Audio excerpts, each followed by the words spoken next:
Good morning बच्चों।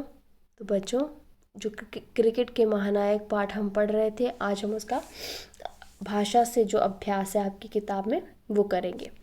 प्रश्न 2 है, इन वाक्यों में आए क्रियाओं को रेखांकित करो।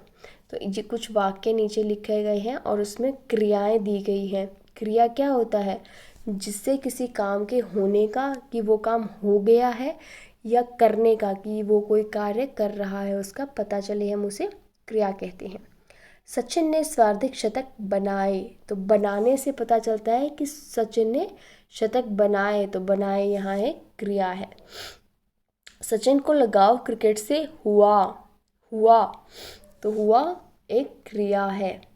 कोई काम किया या हुआ, उसका पता चलता है तो वो क्रिया होती है। उन्होंने ज़रा भी देर न लगाई, ज़रा भी देर न लगाई, और वो पहुंच गए, है ना। तो लगाई यहाँ पर एक क्रिया है। ये क्रिया पाठ जो हम व्याकरण में पढ़ चुके हैं। पता नहीं उनका रिकॉर्ड कौन तोड़ेगा। तो तोड़ेगा यहाँ पर एक क्रिया है। पता नहीं कौन तोड़ेगा, कौन ये कार्य करेगा, रिकॉर्ड तोड़ने का जो कार्य है कौन करेगा। वे भारत के लिए खेलते हैं। तो इसमें बताया गया है कि वो खेलते हैं, मतलब कोई खेल है जो खेलते हैं, तो कोई कार्य हो रहा है, उसके बारे में हमें पता लग रहा है, तो उसे क्रिया कहेंगे हम।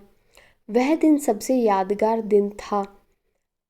था मतलब कि वो दिन था जो सबसे यादगार था, तो वो एक क्रिया होगी। ठीक है बच्चों। प्रश्न 3, शब्द के सही विलोम के सामने सही का निशान लगाओ। तो यहाँ पर कुछ शब्द दिए गए हैं और सामने ये 3 शब्द दिए गए हैं। इनमें से कौन सा विलोम शब्द ठीक है, उस पर आपने टिक का निशान लगाना है।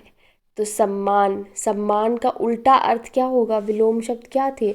जिन शब्दों का हमें उल्टा अर्थ पता चलता है उसे हम विलोम शब्द कहते हैं। तो सम्मान, किसी को हम आदर करते हैं, किसी के रिस्पेक्ट करते हैं, तो उसका उल्टा अर्थ क्या होगा?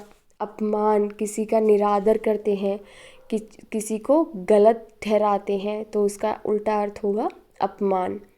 आशा, किसी चीज़ की आशा हम करते हैं, तो उसका उल्टा अर्थ होगा निराशा, हाथ लगना। विशाल, विशाल मतलब बहुत बड़ा, है ना। और उस तो विशाल बहुत बड़ा अगर कोई चीज़ है तो उसका उल्टा अर्थ होगा लघु, छोटा। प्रिय, जो कोई बहुत प्यारा हो, तो उसका उल्टा अर्थ होगा अप्रिय, जो प्यारा नहीं हो। शिष्य, शिष्य माने शिक्षक, तो शिक्षक का उल्टा अर्थ कौन होगा? उल्टा चेला। पक्ष, पक्ष का उल्टा अर्थ होगा विपक्ष, कि आप किसी का पक्ष लेते हैं, है ना। कि कोई आपका दोस्त है और उससे कोई झगड़ा कर रहा है, तो आप उसका पक्ष लेते हैं, और सामने कौन होता है आपके? विपक्ष, है ना। पढ़ो, समझो और करो। तो जो प्रश्न 4 है उसमें पढ़ो, समझो और करो में कुछ वाक्य दिए गए हैं और वाक्यों को नीचे रेखा खींची हुई है ना। तो कैसे है ये वाक्य? मैं कल बेंगलोर जाऊंगी।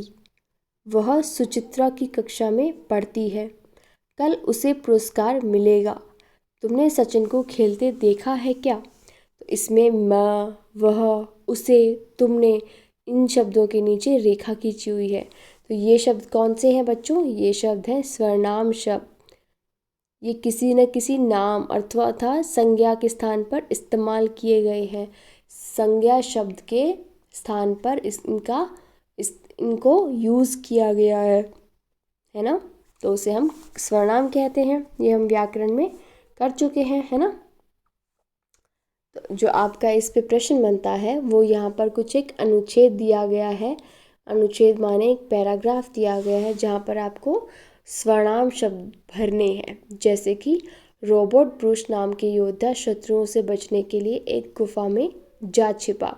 तो रॉबर्ट ब्रूस नाम का एक योद्धा था। योद्धा माने जो वीर होते हैं, वीर योद्धा होते हैं, वो अपने शत्रुओं से बचने के लिए, जो उनको मारना चाहते थे, जो उनके दुश्मन थे, उनसे बचने के लिए गुफा में जा छुपे।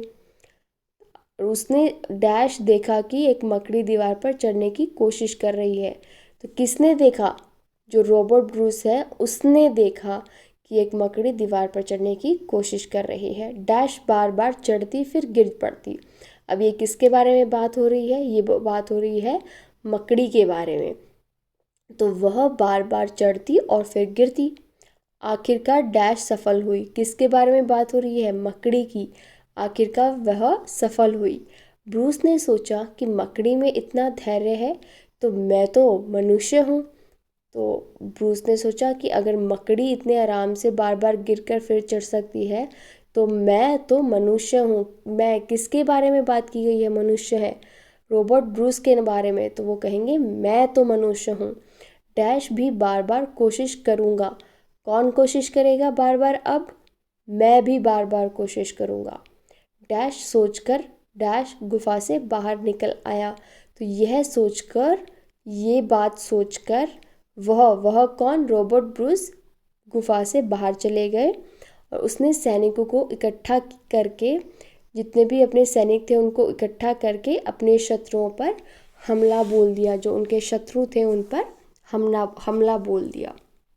ठीक है, तो आपने देखा कि इसमें जितने भी रिक्त स्थान थे हमने वहाँ पर स्वर्णाम शब्दों का इस्तेमाल करके इस पैराग्राफ को पूरा किया। प्रश्न 5 है, समान अर्थ वाले शब्दों का रेखांकित कीजिए। जो बिल्कुल सेम वर्ड है, उनका जो सेम मीनिंग है, उन वर्ड्स को हमें मैच करना है। जैसे यहाँ पर चप्पल लिखा है, चप्पल का जो सेम मीनिंग वाला वर्ड है वो है चंचल। प्रभाव का मतलब किसी चीज़ पर कोई असर डालता है।